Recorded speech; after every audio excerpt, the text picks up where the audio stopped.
नमस्कार. 30 दिवस 30 कवितांचं चॅलेंज यामध्ये आज मी तुम्हाला 11वी कविता माहेर ही ऐकवणार आहे. तीही तुम्हाला नक्की आवडेल.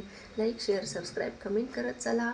तर प्रत्येक स्त्रीला आपल्या माहेराविषयी प्रेम, आपुलकी, ओढ असतेच, तशीच मलाही आहे.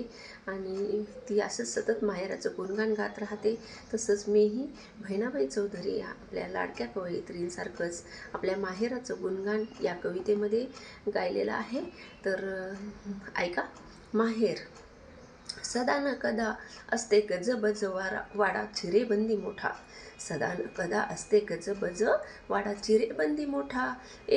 कशाचाच येते नाही तोटा. खटल्याचं घर येते पै पाहुणे ने कामगार. कशाचाच येते नाही तोटा. खटल्याचं घर येते पै पाहुणे ने कामगार. आज आहे माझं माहेर. गावात दबदबा बाप माझा मदतगार. सर्व गावाचा आधार. गावात दबदबा बाप माझा मदतगार. सर्व गावाचा आधार. अशी पिकवितो शेती भाती पंचक्रोशीत त्याची ख्याती. अशी पिकवितो शेती भाती पंचक्रोशीत ख्याती त्याची ख्याती. असं घर असं वडील दादा असतात कष्टांमध्येच सदा न कदा. असे घर असे वडील दादा असतात कष्टांमध्येच सदा न कदा. आई माये माऊली देते प्रेमाची सावली. आई माये माऊली देते प्रेमाची सावली. आम्हा सर्वांना दिलं भरपूर सुख. स्वतः मात्र झेलत राहिले दुःख. आम्हा सर्वांना भरपूर दिलं सुख.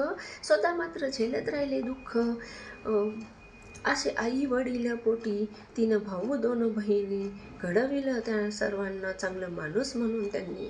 असे आई वडील 3 भाऊ आणि 2 बहिणी. घडविलं सर्वांना चांगलं माणूस म्हणून त्यांनी. धन्यवाद. कशी वाटली? लाईक, शेअर, सबस्क्राईब, कमेंट करत जा.